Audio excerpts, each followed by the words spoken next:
Bueno, escalada de violencia. Sí, mejor para otra. arrancamos si les parece, porque ya creo que el clima es muy buena onda y creo que les gustó la película. Sí, espectacular. Arrancamos con... Muchas gracias. Esta película la empezó a escribir Fernán hace rato, él después hablará de fechas, la filmamos a fines del 2015, cualquier parecido con la realidad es pura coincidencia, pero evidentemente toca un tema álgido y profundo, no nuevo, me parece, en nuestro país, pero sí desatado, me parece, en los últimos tiempos. Y me parece que da un montón para la reflexión, además de ser una película donde suceden cosas de ficción y cosas enredadas, y me parece que tiene mucho que ver con lo que pasa y que da para la reflexión. Me parece que ese es un valor agregado que tiene la peli hoy, que me da mucho orgullo y alegría haberla hecha y estar ahora presentándola. Bueno, es que lo curioso es, como dice Paola, que el guión es anterior, ¿no? Es muy anterior. Indudablemente son esas situaciones donde el co-guionista Roberto Gisper fue quien me habló del expediente real de este caso. Y a partir del expediente nosotros sabíamos que teníamos ahí una historia de un caso en particular donde el sistema legal, digamos, la víctima y el victimario padecían el sistema legal, y que denunciaba los defectos que puede tener el sistema legal y cómo lo puede padecer dos personas, digamos, ¿no? Y la inconsciencia de los que forman parte del sistema judicial, de que mientras están firmando papeles y todo esto, hay dos personas que están padeciendo. Pero lo curioso fue que para hacer la película empezamos una investigación entrevistando muchísima gente, desde jueces a secretarios, en todos los escalafones, sobre el tema judicial, porque nos interesaba. Bueno, el co-guionista Roberto Gisper, además coproductor, es abogado. Todos los chistes de abogado que aprendí durante esos años, muchísimo. No lo voy a hacer por si hay algún abogado no quiere tener un problema legal. Pero básicamente en esas entrevistas, mi primera pregunta siempre era ¿por qué estudiaste leyes? Y el 90% decía porque era muy ingenuo. Y al día de hoy pasa lo mismo. Entonces lo que encontrábamos era que había cierto conflicto en la profesión en sí, tal vez. Y que era interesante de mirar cómo el peso de la ley afectaba a la víctima, al victimario y a los que trabajan en el sistema legal. Digo, tanto lo que le pasa a ella en relación a... Esto nos lo dijo alguien, en 20 años nunca defendí a un inocente, no me tocó. Y eran todas frases que a mí que al co-guionista, que era abogado, le parecían mucho más lógicas, o la justicia no existe, existe lo que se puede probar. Y uno tiene otro concepto de que la justicia existe o cosas por el estilo, y que el que trabaja en el Poder Judicial tiene otra visión, ¿no?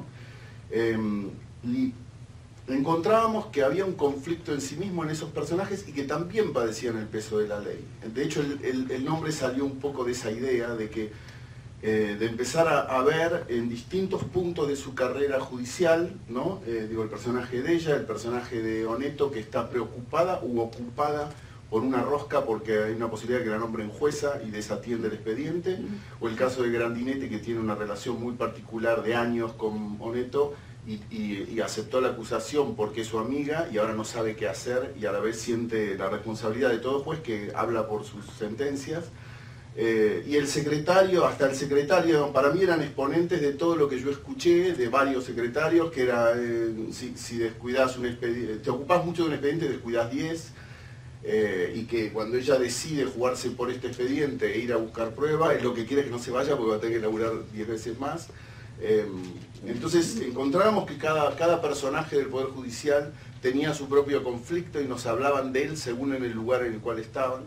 Y que entonces la película terminó virando hacia ahí, el guión, digo, y la verdad es que terminada la película encontramos que ya nos habíamos olvidado que el tema que tanto a nosotros dos como guionistas nos había apasionado se había vuelto un tema muy actual. Entonces la verdad es que eso fue lo que terminó pasando, que el proceso había sido ese y que quería hacer una película para aprender de los géneros y que una película de género pudiera además tener algunos riesgos en el tono, digamos, casi que hasta que terminamos la película con la ayuda de toda la gente que participa en una película y lo que es el equipo de una película, la sensación de que ese tono justo entre que tiene humor y que es fuerte, que es emocional y que padecen y que a la vez se ríen un poco. Hay algo de la ironía de la gente que trabaja en el Poder Judicial que me la encontraba en esas entrevistas y sentía que eso tenía que estar ahí. Entonces fue como encontrar, me parece que la película tenía ese riesgo y estoy contento con ese resultado del tono que tiene, ¿no? Que la verdad es que era un riesgo que toda la gente del equipo en el proceso decía, pero no entiendo cómo vas a hacer esto, ¿no? Y bueno, eso en la edición uno decide y yo sentía que funcionaba. En realidad a mí lo que me pasó fue que cuando Roberto Gispert me habla del expediente, él es abogado y su tesis cuando se recibió de abogado fue basada en ese expediente. Porque el caso le parecía que era un exponente muy claro de que según tu situación social la justicia te puede tratar de una u otra manera. Más el hecho de que la gente del Poder Judicial padece cuestiones de presupuesto, de tiempo y que puede descuidar o no descuidar el caso que te cae, digamos. Pero a mí lo que más me gustaba era que el expediente nos permitía tener una trama de género en relación a que ella lo tenía que defender a él. Y entonces que era un punto de partida y a partir de ahí se podía encontrar un montón de cosas más que giraran en torno al tema judicial, ¿no? Me parecía que la película la sostiene el caso, pero que hay un montón de subtemas relacionados todos con el mismo tema, que es los distintos elementos del Poder Judicial funcionando a la vez, que solo el espectador ve todo lo que está pasando en distintos lados y que en un sentido siento que es piadosa también, a pesar de que el personaje de Marioneto es bastante cruel. Diría que en el expediente real la salvamos un poco porque era peor, los dictámenes y eso eran de alguien que realmente no le importaba nada. Había cosas del expediente real que tuvimos que, casi que eliminamos 2 semanas antes de filmar del guión porque nos parecían un poco verosímiles, de tan absurdos, y cosas que nos parecían, digamos, la sentencia esa era una foja y media para acusar a alguien, no existe, y tenemos que encontrar que fuera un descuido y que su secretario hubiera hecho porque ni siquiera estaba eso en la realidad. Entonces, nada, fue como más allá del caso real, que para mí tenía un señalamiento de denuncia sobre ese estado de cosas del sistema judicial, para mí era encontrar en el proceso de escribirlo un montón de otros resonadores, variantes del mismo tema, y cómo lo vive cada uno en distintos, sobre todo en distintos escalafones del Poder Judicial, digamos. Tengo 2 preguntas. Bueno, lo que pasó fue que yo estaba trabajando con Paola, a quien había visto en teatro miles de veces, digo, y conocía su trabajo, pero estábamos haciendo Viuda e Hijo del Rock and Roll al mismo tiempo mientras yo estaba escribiendo el guión, y ayer ella me hizo acordar que le había quemado la cabeza hablando del guión, sin saber, digamos, vos escribís el guión sin pensar qué actores lo pueden hacer. Primero vas a ver si podés terminarlo y que quede bien. Pero le había medio limado la cabeza mientras grabábamos. Y no recuerdo cómo fue en un momento que empezamos a pensar en ella con el guionista. Y recuerdo que el guionista es de Mar del Plata, entonces nos juntábamos cada tanto acá, pero trabajábamos mandándonos escenas, volviendo, recorrigiendo. Y en un momento los mails empezaron a hacer, che, no me puedo sacar a Paola de la cabeza.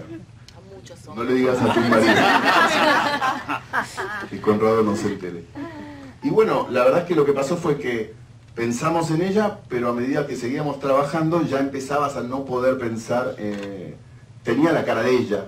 Entonces después te genera otro problema, que es que podés ir a ella y decirle, che, ¿te gustaría? Y que te diga, me parece una porquería. Bueno, por suerte no pasó eso, porque ya, y ese fue de mi lado la situación, digamos. Bueno, la locación la película está filmada toda, salvo la Facultad de Derecho al inicio, en Necochea y en Mar del Plata. En Mar del Plata, en Peralta Ramos, y en Necochea, en ese bosque hermoso y gigante que tienen. Y fue de casualidad, fui por otra razón a Necochea y estaba pensando en la película y a alguien le pregunté si había bosque. Me dijeron, es lo que más hay. Y viento. Claro, y en esa escena había alguien de la municipalidad y del ente de turismo, Alejandro Silva y Condenanza, que son los dos que trabajan en el ente de turismo, y me dijeron, mira, acá se filmó La Casa del Mar, la de Grandinetti ya estuvo por acá, Y entonces mañana, si vos te quedás un día más, te llevamos a ver Necochea. Y ahí vi todos esos lugares que eran, digamos, muy curioso, una película filmada en 2 lugares con mar, pero sin mar.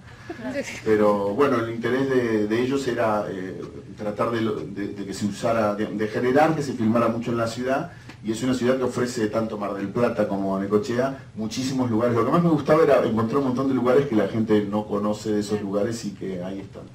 No, ella tuvo un problema el primer día de rodaje. No, sí, era una idea del topo, del co-guionista, que cuando estábamos yendo a locaciones tenía mal una rodilla. Él se le ocurrió que fuera renga. Y al tiempo empezamos a ver locaciones y él estaba rengo mirando locaciones, entonces yo le decía, bueno... Trabajo psicológico para convencerme de que me meta ahí. Sí. Eso se pudo hacer solo, no quiero usar ninguna expresión como, pero de la valentía de Paola. No, bueno, sí, trabajé mucho con storyboards porque yo dibujaba antes, entonces la verdad es que mientras escribía el guión me surgían puestas y las dibujaba y las guardaba como para ver si... Cuando me puse a trabajar en las puestas, como que había sido un buen paso y casi que las puestas eran las mismas de... Pero eso generó una carpeta en el set que decía, por favor no pierdan esto. Y Juan Iribas, el asistente, que fue una pieza fundamental de esta película, me decía, ¿tenés los dibujitos? Dale que vamos a hacerla. Y entonces terminé dibujando toda la película porque era, nada, me resultaba más claro y más... Pero nada, básicamente los lugares eran muy interesantes para eso, para usarlos, y los lugares fueron... Una cosa a favor de no tener mucho presupuesto es ir vos a locacionar. Entonces yo sabía qué locaciones estaban cerca de otra, qué lugares había, y en lugares me quedaba por ahí 3 horas dando vueltas y de golpe descubrí un plano ahí.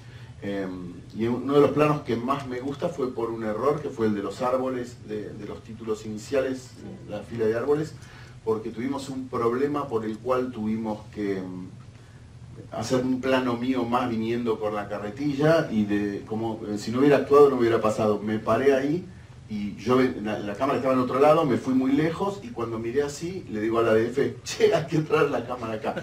Esas cosas que pasan. Pero bueno, así un poco fue como se trabajó. Y Paola no sé cómo se metió en el pozo del ascensor.